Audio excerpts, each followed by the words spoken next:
রাসূলুল্লাহ সাল্লাল্লাহু আলাইহি সাল্লাম মদিনায় যখন ইসলামী রাষ্ট্র কায়েম করলেন, এই ইসলামী রাষ্ট্র ব্যবস্থা পরিচালনা করার ক্ষেত্রে নবীজি সাল্লাল্লাহু আলাইহি সাল্লাম ৪৭টা আইন কানুন সম্বলিত একটা সংবিধান রচনা করলেন।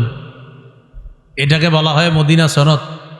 সারা পৃথিবীতে নবীর আগে এমন সুন্দর লিখিত সংবিধান পৃথিবীর কোনো কেউ দিতে পারে নাই, যা আমাদের নবী সর্বপ্রথম পৃথিবীবাসীকে উপহার দিচ্ছে। তো নবীজি সাল্লাল্লাহু আলাইহি সাল্লাম প্রশাসনিক কিছু অবকাঠামো তৈরি করেছেন, যা বর্তমান বিশ্বে সারা পৃথিবীতে আমাদের নবীর ওই প্রশাসনিক অবকাঠামোগুলোকেই নকল করে সারা দুনিয়ায় বিভিন্ন প্রশাসনিক অবকাঠামো তৈরি করা হয়। রাসূলুল্লাহ সাল্লাল্লাহু আলাইহি সাল্লাম নিজের দক্ষতা, বিচক্ষণতা আর বুদ্ধিমত্তায় এমন এমন কিছু আশ্চর্য কাজ করেছেন, যা পৃথিবীর অমুসলিম দার্শনিক যারা, তারাও রসুলের এই বিচক্ষণতা আর বুদ্ধিমত্তার প্রশংসা করছে। নবীজি সাল্লাল্লাহু আলাইহি সাল্লাম প্রশাসনিক অবকাঠামো ইসলামী রাষ্ট্রে যেটা করলেন, এটার মধ্যে আপনার রাষ্ট্রপ্রধানের ব্যক্তিগত একটা বিভাগ রসুল সাল্লাল্লাহু আলাইহি সাল্লাম করলেন, যেটা মসজিদে নববীকে কেন্দ্র করে। এই বিভাগে নবীজি তার একান্ত সচিব হিসাবে যাকে রেখেছিলেন, তার নাম হানজালা ইবনুর রবি'। রসুলের এই একান্ত সচিব রসুলের সিল সংগ্রহ করতেন, এই সিল সংরক্ষণ করতেন, আর এটাই তিনি সিল হিসাবে বিভিন্ন জায়গায় দিতেন। রাসূলুল্লাহ সাল্লাল্লাহু আলাইহি সাল্লামের প্রশাসনিক অবকাঠামোর মধ্যে আরেকটা ছিল অভ্যর্থনা বিভাগ। এই বিভাগের দায়িত্বে ছিলেন দুজন, হযরত আনাস আর বারা ইবনে আযিব রাদিয়াল্লাহু তাআলা আনহুমা। কেউ আসলে এই দুই সাহাবী তাদেরকে অভ্যর্থনা জানাইতেন। রাসূলুল্লাহ সাল্লাল্লাহু আলাইহি সাল্লামের আরেকটা বিভাগ ছিল তার রাষ্ট্রে দাওয়া বিভাগ। এই বিভাগে নবী কাউরে দায়িত্ব দেন নাই, নবীজি নিজে এই বিভাগটা পরিচালনা করতেন। তিনি সাহাবীদেরকে প্রশিক্ষণ দিয়ে বিভিন্ন এলাকায় দাওয়াতি কাজে পাঠাইতেন। রাসূল সাল্লাল্লাহু আলাইহি সাল্লামের ইসলামী রাষ্ট্রে আরেকটা বিভাগ ছিল আইন বিভাগ বা বিচার বিভাগ। এই বিভাগের প্রধান ছিলেন হযরত আলী এবং হযরত মুআজ ইবনে জাবাল রাদিয়াল্লাহু তাআলা আনহুমা। রাসূলুল্লাহ সাল্লাল্লাহু আলাইহি সাল্লামের আরেকটা বিভাগ ছিল আইন শৃঙ্খলা বিভাগ, যেটা পুলিশ বিভাগ বলি আমরা। তারিখের কিতাবে আসছে শুরতের বাংলা হলো পুলিশ। এই বিভাগের প্রধান ছিল কায়েস ইবনে সাদ রাদিয়াল্লাহু তাআলা আন। নবী সাল্লাল্লাহু আলাইহি সাল্লামের আরেকটা বিভাগ ছিল ওহী লিখন বিভাগ। এই বিভাগের প্রধান ছিলেন দুজন, একজন হযরত আলী, আরেকজন হযরত উসমান। তাদের অনুপস্থিতিতে ওহী লেখার কাজ করতেন হযরত উবাই ইবনে কাব এবং যায়েদ বিন সাবিত রাদিয়াল্লাহু তাআলা আনহুমা। তাদেরকে সহযোগিতা করতেন রসুলের শ্যালক আমিরে মুআবিয়া রাদিয়াল্লাহু তাআলা আন। নবীজি সাল্লাল্লাহু আলাইহি সাল্লামের প্রশাসনিক অবকাঠামোর মধ্যে আরেকটা বিভাগ ছিল চিঠিপত্র আদান প্রদান এবং অনুবাদ বিভাগ। এই বিভাগ থেকে নবীজির চিঠি বিভিন্ন রাষ্ট্রে পাঠানো হতো, আর বিভিন্ন রাষ্ট্রের চিঠি আসলে এটার অনুবাদ করা হতো।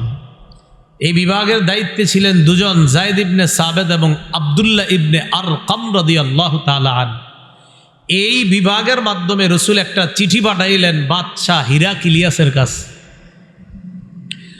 বাদশাহ হিরাক্লিয়াসকে রসুল দাওয়াত দিলেন। বাদশাহ হিরাক্লিয়াস চিঠি পাওয়ার পর, যেটা বুখারীর 7 নম্বর হাদিস বলছিলাম আপনাদের সামনে, ওই হাদিসে আছে, দাওয়াত পাওয়ার পর বাদশাহ হিরাক্লিয়াস বলল, এই চিঠি আমার কাছে কে পাঠিয়েছে? বলল, মুহাম্মদ নামে এক ব্যক্তি মক্কায়, যার জন্ম, তিনি পাঠিয়েছে।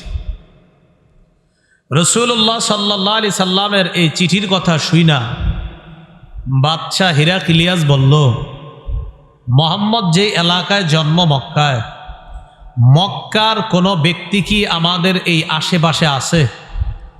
জনগণ জবাব দিল, আমাদের এই এলাকায় মক্কার একদল ব্যবসায়ী আছে। এই ব্যবসায়ীদের প্রধানের নাম আবু সুফিয়ান। আবু সুফিয়ান রাদিয়াল্লাহু তাআলা আন তখনও মুসলমান হননি। তিনি ইসলামের প্রধান শত্রু ছিলেন তখন। এই আবু সুফিয়ানকে ডাকা হলো বাদশার দরবারে। বাদশার দরবারে ডাকার পর আবু সুফিয়ানকে একদম সবার সামনে বসানো হলো, পিছনে অন্যান্য ব্যক্তিবর্গদেরকে বসানো হলো। আবু সুফিয়ান বাদশার ভাষা বুঝে না, বাদশাহ আবু সুফিয়ানের ভাষা বুঝে না। তাদের দুইজনের ভাষা অনুবাদ করে দেওয়ার জন্য একজন দুভাষী নিযুক্ত করা হলো। বাদশাহ দুভাষীর মাধ্যমে আবু সুফিয়ানকে বলল, আমি যা যা প্রশ্ন করব একটা মিথ্যা কথাও বলবা না। আবু সুফিয়ানের পিছে যারা বসা তাদেরকে বলে দাও, আবু সুফিয়ান যদি মিথ্যা কথা বলে তারা যেন সাথে সাথে আবু সুফিয়ানকে মিথ্যাবাদী সাব্যস্ত করে, এটা জানায়া দাও। এই কথা বলার পর আবু সুফিয়ান সবার সামনে, পিছনে অন্যান্যরা বসা, আবু সুফিয়ানকে প্রশ্ন করল কয়েকটা। ইসলামের প্রধান শত্রু, নবীর প্রধান শত্রু হওয়া সত্ত্বেও আল্লাহর রসুলের ব্যাপারে আবু সুফিয়ান একটা মিথ্যা কথাও বলে নাই। অনেকগুলা প্রশ্ন, এর মাঝে একটা প্রশ্ন করছে, মুহাম্মদের বংশটা তোমাদের মাঝে কেমন, তিনি কেমন বংশ থেকে আসছে? আবু সুফিয়ান জবাব দিলেন, তিনি আমাদের সবচেয়ে সম্ভ্রান্ত বংশ থেকে আসছে। বাদশাহ হিরাক্লিয়াস বললেন, ওয়াকাযালিকার রুসুলু তুবআসু ফি নাসাবি কওমিহা, রসুলগণকে সবচাইতে সম্ভ্রান্ত বংশ থেকেই দুনিয়াতে পাঠানো হয়। এটা বাদশাহ হিরাক্লিয়াস অমুসলিম হওয়া সত্ত্বেও, তিনি তো খ্রিস্টান ধর্ম পালন করে, তিনি ঈসা নবীর ব্যাপারে জানে, তো তিনি বললেন নবীদেরকে, রাসূলদেরকে সাধারণত পৃথিবীর সবচেয়ে সম্ভ্রান্ত বংশ থেকেই পাঠানো হয়।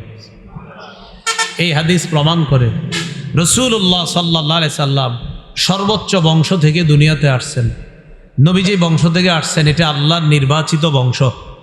তিরমিজি শরীফের বর্ণনা 3606 নম্বর হাদিস। ক্বালা রাসূলুল্লাহ সাল্লাল্লাহু আলাইহি ওয়াসাল্লাম, ইন্নাল্লাহা আস্তাফা কিনানাতা মিন ওয়ালাদি ইসমাঈল, আল্লাহ পাক রব্বুল আলামিন ইসমাইল নবীর বংশধরদের থেকে কেনানা গোত্রকে নির্বাচন করেছেন।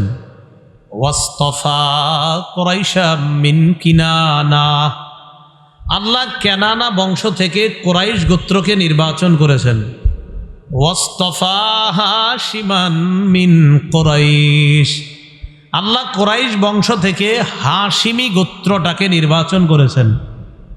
নবীজি বলেন, ওয়াস্তাফানি মিন বনি হাশিম, আল্লাহ আমাকে বনি হাশেম থেকে নির্বাচন করেছেন।